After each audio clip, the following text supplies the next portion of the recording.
नौकर चाकरी या काम धंधा नहीं कर पाते थे। घर में गरीबी दिन पे दिन बढ़ रही थी।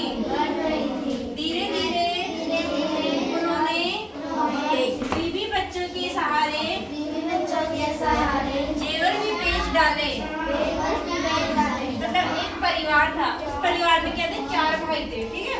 वो 4 भाई है ना, जो अपनी जो उस तरह की जमीन होती है ना, जो धन दौलत पहले की अपनी मम्मी पापा की पहले की जमीन होती है, दादा परदादा की जमीन होती है ना, उसको सबको अलग बेच, मतलब वो इतने नहीं पढ़े थे कि कोई काम ही नहीं करते थे, बिल्कुल भी काम नहीं करते थे, कुछ कमाते नहीं थे। तो उन सबको बेच के सभी का ज्यादा साइड होना चाहिए, फिर सभी को बेच के और खा जाते हैं। फिर लास्ट में वो फिर भी कमाते नहीं है, तो वो अपने क्या करते हैं, बीवी बच्चों के ना गहने कपड़े जो भी होता है ना, उनको सबको बेच कर फिर भी खा जाते हैं। तो ये बात पे है ना, जेवर भी बेच डाले।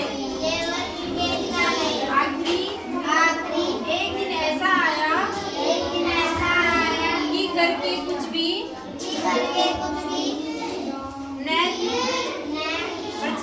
बचे खाने पीने के भी लाले पड़ने लगे। अब क्या किया जाए, मतलब वो बिल्कुल भी कमाते नहीं थे, चारों इतने ढले थे, बिल्कुल भी कमाते नहीं थे। जो भी घर मिला उसको सबको बेच उच के और फिर भी खा लिया। अब उन घर में जो कुछ था ना, गहना जेवरात जो भी, उनको भी बेच दिए। अब उनको बेचने के बाद में भी अब फिर वो किसको बेचे, बाद में कुछ भी नहीं बचा उनके घर में, तो इस वजह से खाने के भी लाले पड़ गए। उनके घर के पास बगीचे में सहीजन एक पेड़ था। उसके फलने का मौसम था। सबकी सब बोलो, किधर ध्यान रखना।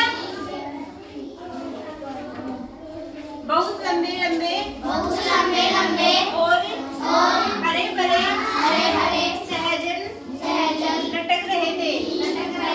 अब शाम हो जाती और चारों तरफ सन्नाटा छाया जाता।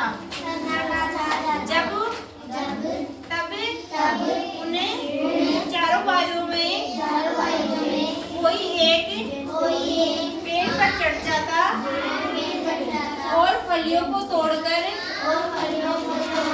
नीचे गिरा देता।